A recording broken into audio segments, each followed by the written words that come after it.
Every year, Activision and its developer partners come out with a brand new Call of Duty game that sells like crazy. Gamers all over the world cannot wait to get their hands on the newest Call of Duty game, despite the fact that every year gamers have a lot of issues with the newest iteration, the newest addition to the franchise. And as I've been thinking about that, I've come to the realization that Call of Duty will never die.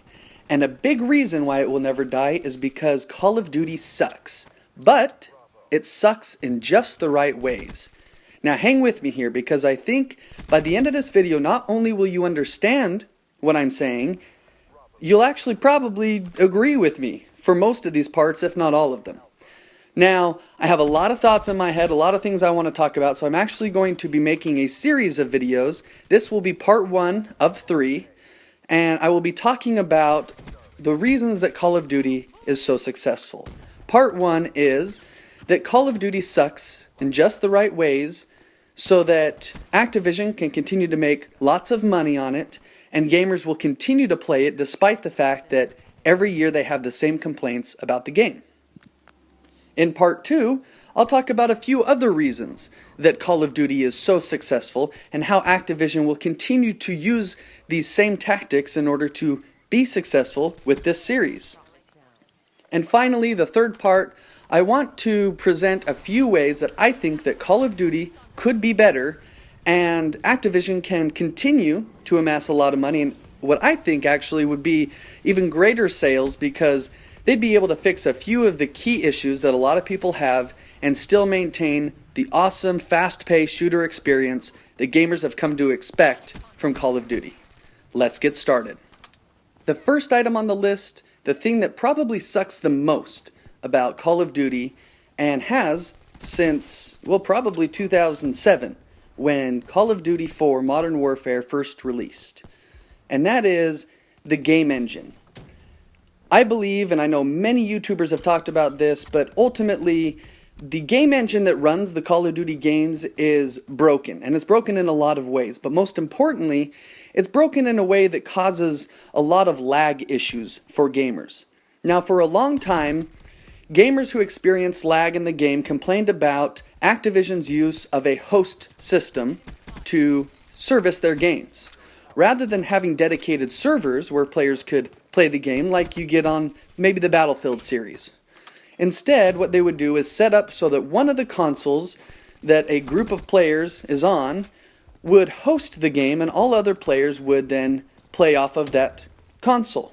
The problem with that is if the host console has serious connection issues, then it causes an issue for everybody who's trying to play.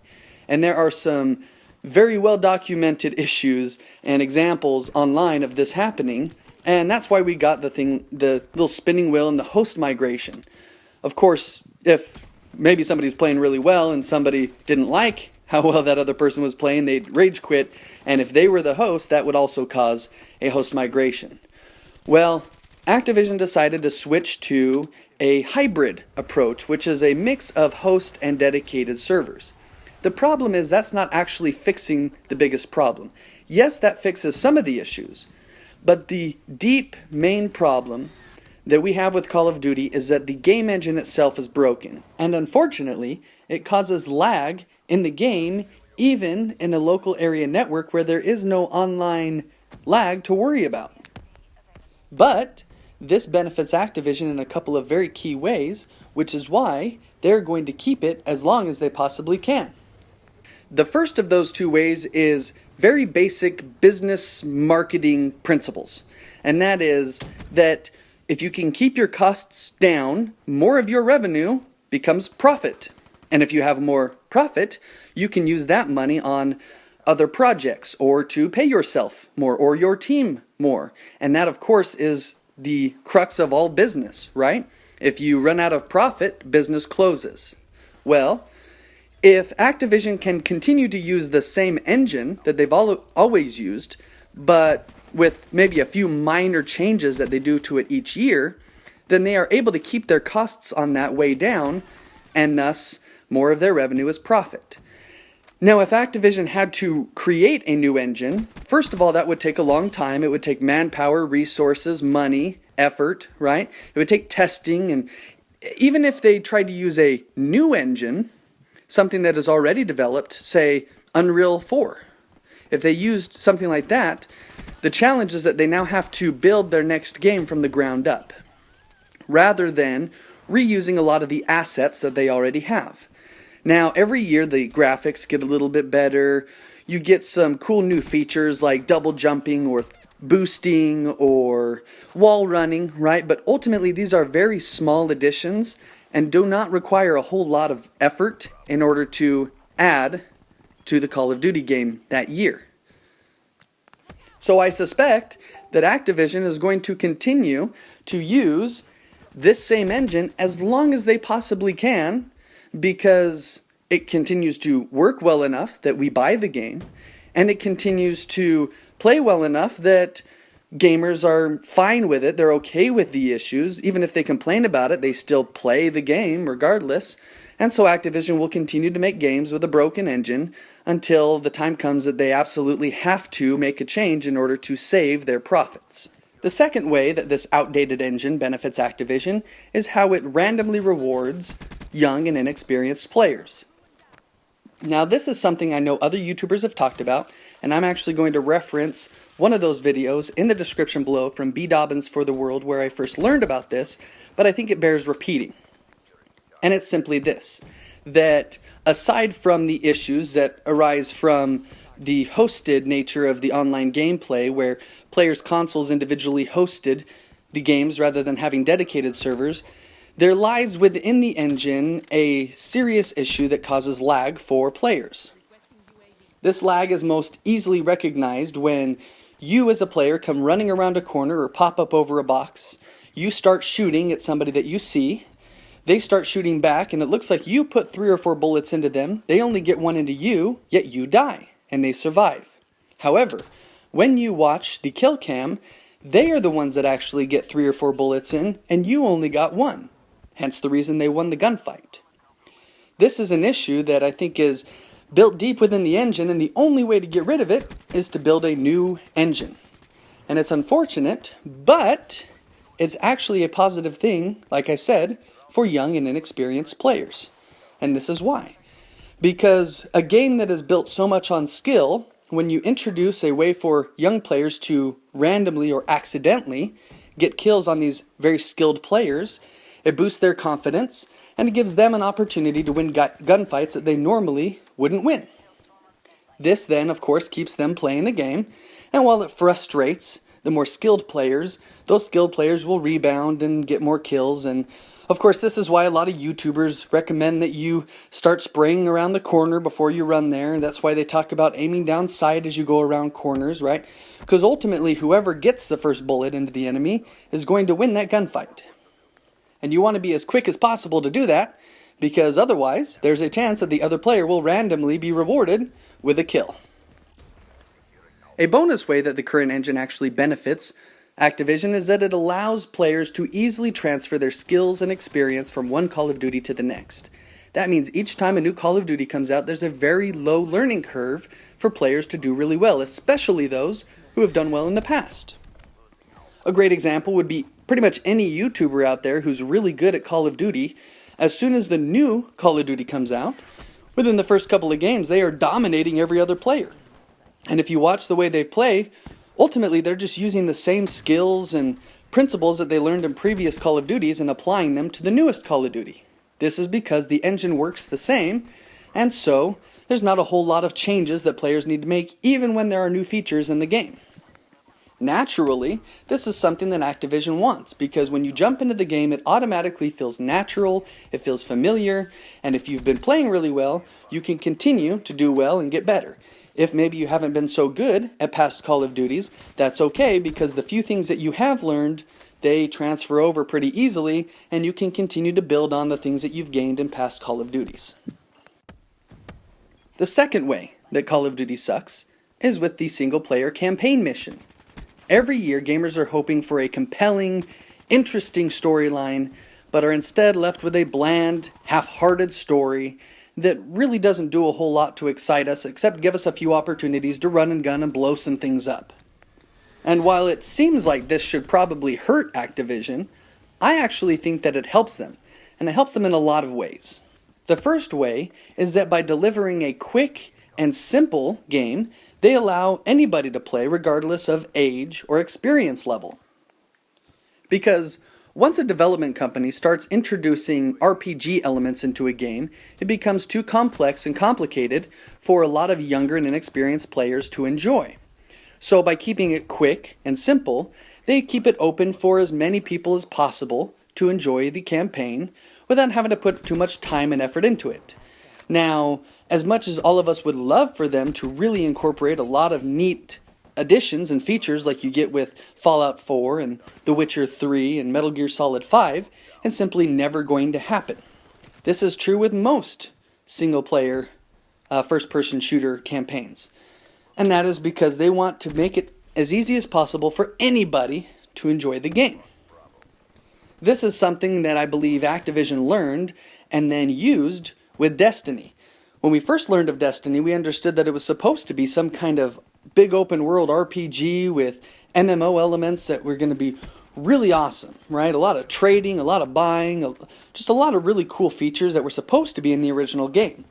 What we got in the end was a stripped down version of basically a sci-fi shooter that, sure, it had some open world elements and sure, it had a little bit of grinding to it, but ultimately it was very, very simple. And that is, I believe, because Activision learned that the best way to get as many people to play as possible is to keep the game simple and easy to learn and easy to play. Thus, that is what I believe they do with the Call of Duty games, which is why I don't think we'll ever get a campaign that's deep and complex and more than maybe 5 or 6 or even 7 hours long. Now, I will note that I am very happy to see that Activision and Treyarch with Black Ops 3 have started incorporating some more RPG elements into the zombies experience in Call of Duty. Now, of course, the campaign has to stay linear and simple so that anybody can enjoy it, but at least they're making a way for those who want a little more depth and want a little bit more critical thinking in their gameplay to have that with the zombie mode in the game. Now, when it comes to the story, I know that some have said, well, maybe Activision should just strip the story out of the game and put that time and effort that they would have spent building the story that not a lot of people really care for or seem to care for, put that time and effort into building a more expansive zombies experience or multiplayer experience. But I really don't think that that's ever going to happen. And here's why. Because the story has a certain perceived value to it. If they were to take the story out, even if they were to add other elements in the game, players, even those who don't care for the story or the campaign, would feel like they're getting less of a product when that Call of Duty comes out. They would want the cost to be lower because obviously Activision is removing a giant chunk of the game, so they should charge less for a whittled down version of a Call of Duty. So ultimately, the story is just cost fodder, and it's something that will continue, but Activision doesn't need to create a very in-depth, exciting story because of the reasons I've mentioned before, and so they'll continue to put out a half-hearted story incorporated into the game so that it can be part of that cost perception that we have. The third way that Call of Duty sucks has to do with the reward system. I've heard a lot of players over the years complain that they feel like the rewards are based more on how much time players spend in the game rather than their skill level. But I believe that that is very much on purpose on the part of Activision. They of course want to reward as many players as possible because that keeps players coming back to the game. So when it comes to gun unlocks and unlocking gun attachments and prestiging and getting camos for weapons, most of those things can be achieved by spending enough time in the game, grinding your way regardless of skill level to unlocking those items. Now I do recognize that Activision and Treyarch introduced the Black Mask camo in Black Ops 3, which is meant to reward players of high skill, and of course there are ways for less skilled players to boost their way to that reward, but ultimately it's meant for players who are very good at the game to have something that they can show off to show their high skill. But ultimately, it's just a weapons camo. Activision isn't going to give highly skilled players something that's going to give them an edge over other players, because that would upset those players of lower skill, those players who cannot achieve those things and feel like that they are left out somehow. And Activision doesn't want to lose those paying customers, and so they will omit any ways for those players to lose out on potential rewards. And I know that Activision does have ways of rewarding highly skilled players in the game with score streaks and kill streaks, but at the same time, they've also found ways to reward younger players or inexperienced players to be able to combat those things. So for instance, in Call of Duty Black Ops 3, you have rocket launchers that can take out a myriad of score streaks before they really do a whole lot of damage. You also have the device, the Black Hat device, that allows players to hack those things and use them as their own, causing the other team to have to shoot them down. And for highly skilled players, this seems very unfair and seems like a really sucky way to expand their reward system. But ultimately, I believe, once again, that it's a way for Activision to incorporate as many players as possible and give as many players as possible an opportunity to do well in the game. So I honestly believe that that will only continue, that the reward system will become more and more leveled so that everybody can do well and everybody can have an opportunity to beat the opposition regardless of age and skill level. My fourth and final example of how Call of Duty sucks is the community. Now, I'm a big fan of competition. I think it's important to the success of any online PvP type of game. However, where I think some communities thrive on inclusiveness and being supportive of one another and helping one another, Call of Duty seems very different. It's kind of gone to a dark place where there's 12-year-old kids cussing and swearing at you, and people saying crazy things about your mom that shouldn't be said on the internet or really anywhere else. But in the end, I believe that that very much helps Activision. Because when somebody starts talking trash to you in the lobby, it is your goal to beat them as bad as you possibly can to shut them up for their trash talking. And that, of course, keeps you in the game. And then there's the ever iconic teabag, which is the ultimate show of humiliation for a player that you have just killed. And not only has Activision welcomed this with open arms, it was included in Call of Duty Ghosts as a field order that players could pick up and that told them they could get a reward if they humiliated or teabagged the next player that they killed.